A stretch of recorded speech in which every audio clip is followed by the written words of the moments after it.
Hi నమస్తే welcome to Myra media. నేను మీ కేవీఆర్. ఆంధ్రప్రదేశ్లో రాజకీయాలు ఎంత జుగుప్సకరంగా ఎంత నీచంగా ఉంటాయో తెలిసింది కదా.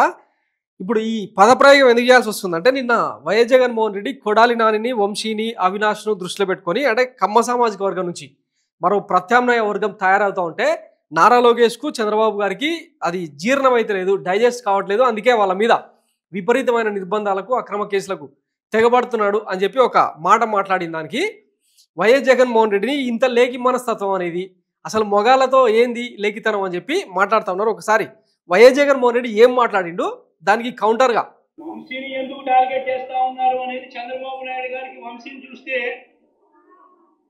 తన సామాజిక వర్గం నుంచి ఒక వ్యక్తి ఎదుగుతున్నాడు. చంద్రబాబు నాయుడు గారి కన్నా గ్లామరస్ గా ఉన్నాడు. లోకేష్ గారి కన్నా గ్లామరస్ గా ఉన్నాడు. ఒక మనిషి ఎదుగుతున్నాడు అని అంటే తట్టుకోలేడు తన సామాజిక వర్గంలోనే. అందుకని కొడాలని చూస్తే ఆ మనిషికి జీర్ణించుకోలేని ఆక్రోశము, వంశీని చూసినా కూడా జీర్ణించుకోలేని ఆక్రోశం. ఎందుకంటే చంద్రబాబు నాయుడు గారి కన్నా చక్కగా ఉంటారు కాబట్టి వీళ్ళిద్దరు. అవినాష్ కూడా పాపం ఎప్పుడో ఒకసారి టార్గెట్ అవుతాడు, ఎందుకంటే లోకేష్ కన్నా చక్కగా ఉన్నాడు కాబట్టి. ఇది చంద్రబాబు నాయుడు గారి మనస్తత్వం. ఆయన కొడుకు. ఇందులో ఏం లేఖితనం ఉంది? ఒకసారి ఆంధ్రప్రదేశ్ ప్రజలు, మైరా మీడియా ఈ వీడియో చూస్తున్న వాళ్ళందరూ కూడా కామెంట్ చేయాలని విజ్ఞప్తి చేస్తా ఉన్నా. అసలు ఏం లేఖితనం ఉంది ఇందులో? సరే, ఈ మాటలు ఎందుకు మాట్లాడాల్సి వస్తుందో మీకు ఇప్పుడు చెప్తా. చూడండి, ఇదిగో ఇంత గలీజ్ మెంటాలిటీ ప్రపంచంలోనే ఎవరికీ ఉండదు. చీచి, ఇంత లేఖిగాడివి వైఎస్ జగన్, నిన్నెట్లా సీఎం చేశారో అర్థం కావట్లేదు. మొగాళ్ళు అందం గురించి బాగా వర్ణిస్తున్నావు, నీలో అంత కళాపోషకం ఉందని ఈరోజే మేము తెలుసుకున్నాం జగన్. నీ అందగాళ్ళతో కలిసి దండుపాల్యం సీక్వెల్ సినిమా నిర్మించు, నీకు వాళ్ళకు కరెక్ట్గా క్యారెక్టర్ సెట్ అవుతారు. ఈ 4 సంవత్సరాలు మీరు పెద్దగా పొడిచేది ఏం లేదు కాబట్టి టైం తీసుకొని మీ అందగాళ్ళతో దండుపాల్యం సినిమా ప్రారంభించు అని చెప్పి ఇక ఆ ఒక మహనీయుడి కడుపున పుట్టిన వారసుడు పెట్టిన పోస్ట్ ఇది. పేరెందుకులే కానీ ఇందులో ఏం లేఖతనం ఉంది? ఇది కడుపు మంట నేను చాలాసార్లు చెప్పిన. ఎయిడ్స్కు, క్యాన్సర్కు, ఇంకా రకరకాల అంటే నయంగాని రోగాల కన్నా మందు ఉంటుందేమో కానీ ఈ బొల్లి రోగానికి, కడుపు మంటకు ఎప్పటికీ మందు ఉండదు అని ఎన్నోసార్లు చెప్పిన. ఇప్పుడు మళ్ళీ ఒకసారి చెప్పాల్సి వస్తుందన్నమాట. ఇందులో ఏం లేఖితనం కనిపించింది? సూపర్ 6 హామీలను ఎగదొబ్బిన లేఖితనం మనది కాదా?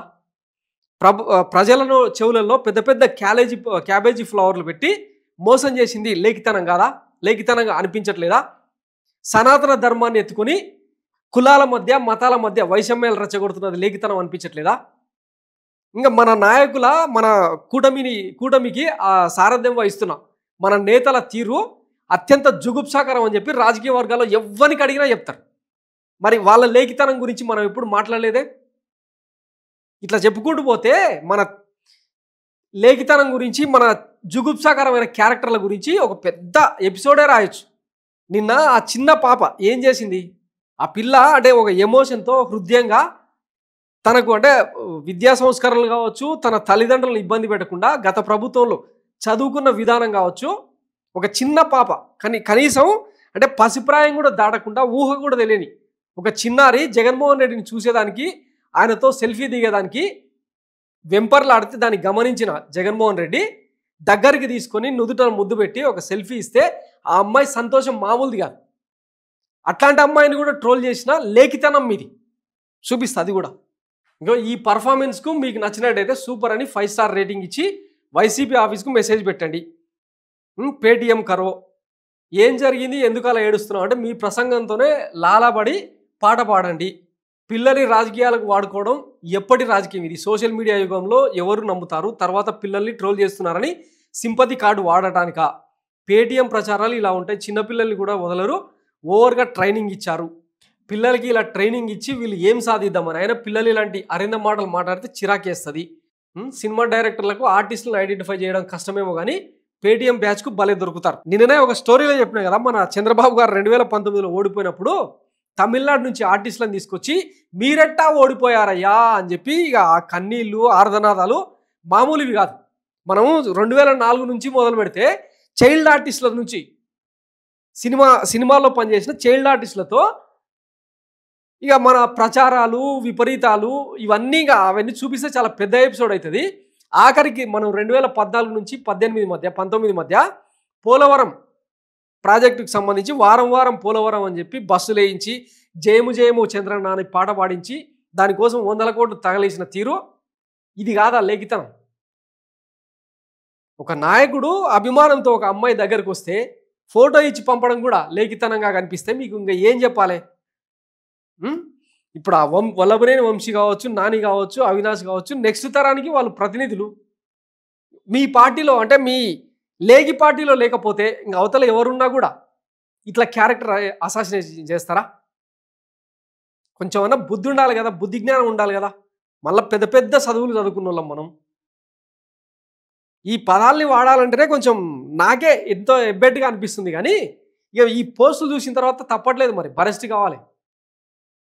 కర్మగాలి మళ్ళీ జగన్మోహన్ రెడ్డి కనుక వస్తే ఈ క్యారెక్టర్లు అందరూ ఒకసారి ఊహించుకోవాలి. ఎందుకంటే మళ్ళా చెప్తున్నా, ఎందుకంటే మా అనాలిసిస్ 15 ఏళ్ల నుంచి ఈ జర్నలిజం ఫీల్డ్లో ఉన్నాం, రాజకీయాల్ని చాలా దగ్గరగా చూస్తూనే ఉన్నాం. జర్నలిజం ఎంత డైనమిక్కో పాలిటిక్స్ కూడా అంతే డైనమిక్. ఆయనకేమో వయసు అయిపోయింది, ఈయననేమో నూనూగు మీసాలతో నవయవనంతో రంకెలేస్తున్న ఎద్దులాగా హార్స్ పవర్ చూపిస్తూ ఉన్నాడు ఎవరు? వైఎస్ జగన్మోహన్ రెడ్డి. రేపటి మీ లేకి పార్టీ భవిష్యత్తును తలుచుకుంటుంటేనే బాధ అనిపిస్తూ ఉంది. సో ఆలోచించుకోవాలి. ఇట్లా ట్రోల్ చేయడం పెద్ద ఎంతసేపు చెప్పండి, ఒక పోస్ట్ పెట్టడం పెద్ద మ్యాటరా?